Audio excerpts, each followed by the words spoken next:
I feel like one person that's just utterly like everyone is confused by. Like he's just a fat question mark, and that's Jimmy Garoppolo, right? I feel like he might be like a super interesting person to cover because like he kind of has this mystique around him. He came in, the team was 1-10, they were horrible. He wins 5 straight games, and then he gets injured, and then he kind of like dips from the team for a little bit. And there's like reports that he's with Mike Shanahan, and they're just like going through film. And everyone's expecting the breakout year. So like, what has it been like covering the jigsaw puzzle Jimmy? Throughout these years? He's kind of like a little bit of an enigma. He's a little bit of like here's how I describe Jimmy. Like he'll be standing in his locker, you can go up to him and you can talk to him. He'll finish a group press conference, he'll be walking out, you can go walk over to him and be like, hey Jimmy, do you have a minute? I have a few more questions. And he'll give you a minute.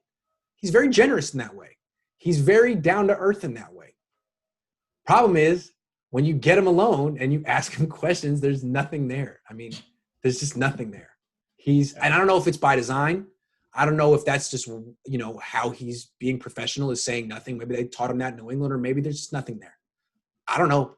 But he's got nothing to say. The dude has nothing to say. So what I call him Derek Zoolander. Very, very good looking guy. Yeah. It's just nothing going on. And so, I mean, what's the point of going over to him at his locker and asking, what's the point?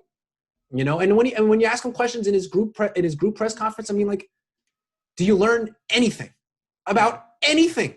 He says, it's not like he's not rude. He's not confrontational. He listens and he gives you about, 2, 3, 4 sentences. And then he gives that little smile and nod to say, And he rolls up the sleeves. I'm done. Bit. It's like, yeah. Yeah. Like, he didn't say anything. We just got to work harder. And I'm like, thanks, Jimmy. Yeah. He does seem to be like a nice guy. Everyone likes absolutely. him. I'm just like, what's it like covering Jimmy? Kind of. I just gave up. I just gave up. Yeah. So talk to the people about your dog, your best friend, the legend himself, George Kittle. He's the opposite of Jimmy. I mean, he's every journalist's dream. He has fun with it. Jimmy's like trying to be as boring as possible. Like, how can I get these journalists to stop listening and stop paying attention? Kittle is like, engage with me. Like, let's not go through the motions. Stop asking me the usual questions. Like, let's make this fun because it's boring.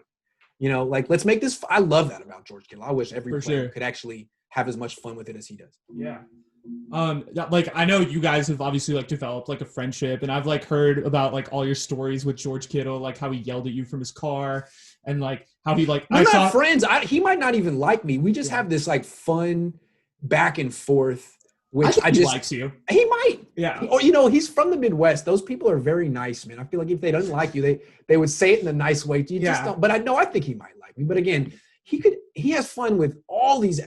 He has fun with everyone. Mm-hmm. It's too bad that other athletes are either afraid or disinterested.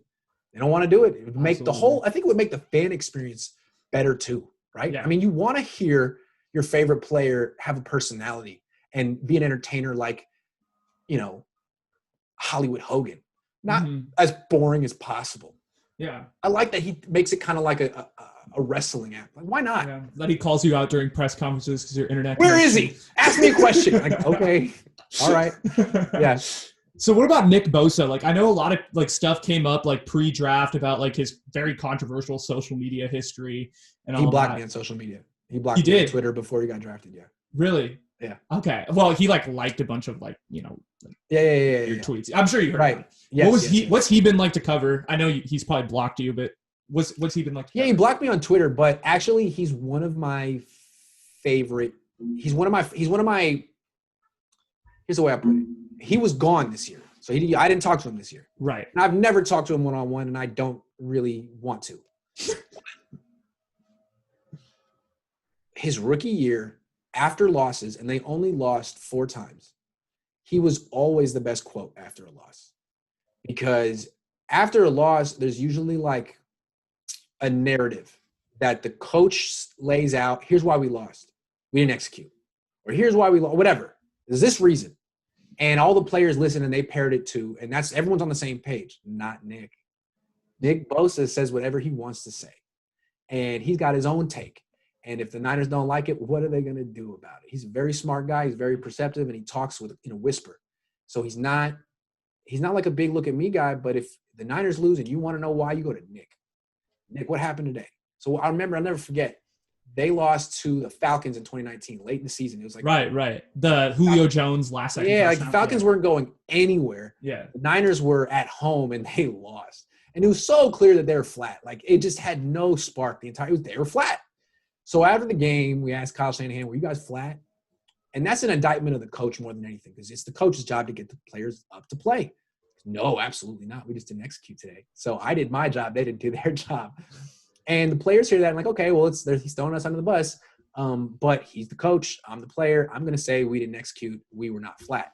Right. Hey, Nick, Kyle said you guys weren't – Kyle said it wasn't that you guys were flat. It's that you guys didn't execute. He goes, oh, no, we were flat.